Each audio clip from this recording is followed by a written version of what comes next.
वास्तव में तो ब्रह्मचर्य दो प्रकार के होते हैं। मैं शुद्ध आत्मा हूँ का निरंतर लक्ष्य रहे, वह सबसे श्रेष्ठ ब्रह्मचर्य है। बाकी ब्रह्मचर्य का सही अर्थ है ब्रह्म में चर्या, शुद्धता में रहना, वही ब्रह्मचर्य है। दूसरे प्रकार का ब्रह्मचर्य उसे कहते हैं जब आप मन वचन काया से विषय विकार में एकाकार नहीं होते या उसके पक्ष में नहीं रहते। आप विवाहित हो या नहीं वह महत्वपूर्ण नहीं है। इस संदर्भ में ब्रह्मचर्य पुद्गल सार है। हम जो खाते हैं पीते हैं उन सब से जो सार बनता है वह है ब्रह्मचर्य। यदि यह ब्रह्मचर्य का सार समाप्त हो जाए तो आत्म अनुभव और आत्म की प्राप्ति करना कठिन हो जाता है। इसलिए ब्रह्मचर्य बहुत कठिन आध्यात्मिक साधना है।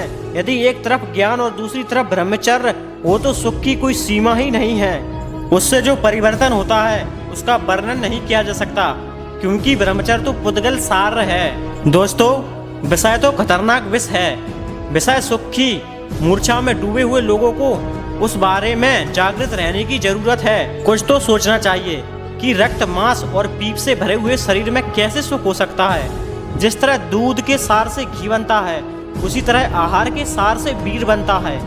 विषय और हस्त मैथुन से सार नष्ट हो जाता है और शरीर कमजोर हो जाता है। लोकसार वह मोक्ष और पुद्गल सार वह वीर है। वीर का रक्षण करने से आपको ब्रह्मचर्य की शक्ति प्राप्त होती है, जिसके फलस्वरूप तेज ओजस्वी एकाग्रता और मनोबल उत्पन्न होता है। जो व्यक्ति ब्रह्मचर्य का पालन करता है वह अत्यंत विकट परिस्थितियों में भी शांत रह सकता है।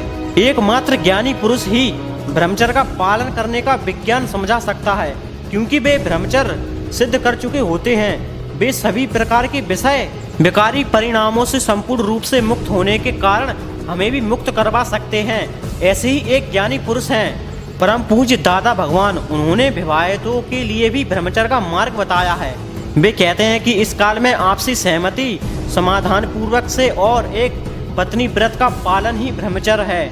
उन्होंने इस संदर्भ में कहा है कि विवाहित हों और यदि ब्रह्मचर्य व्रत लेते हैं तो आत्मा में जो सुख होता है उसका उन्हें पूर्णतः अनुभव हो सकता है। ब्रह्मचर्य पालन करने और उसका पूर्ण परिणाम प्राप्त करने के लिए आत्मज्ञान अनिवार्य है। एक बार आत्मा के सुख का अनुभव हो जाए तो विषय में सुख ही नहीं लगता। तो दोस्तों, यही है ब्रह्मचर्य।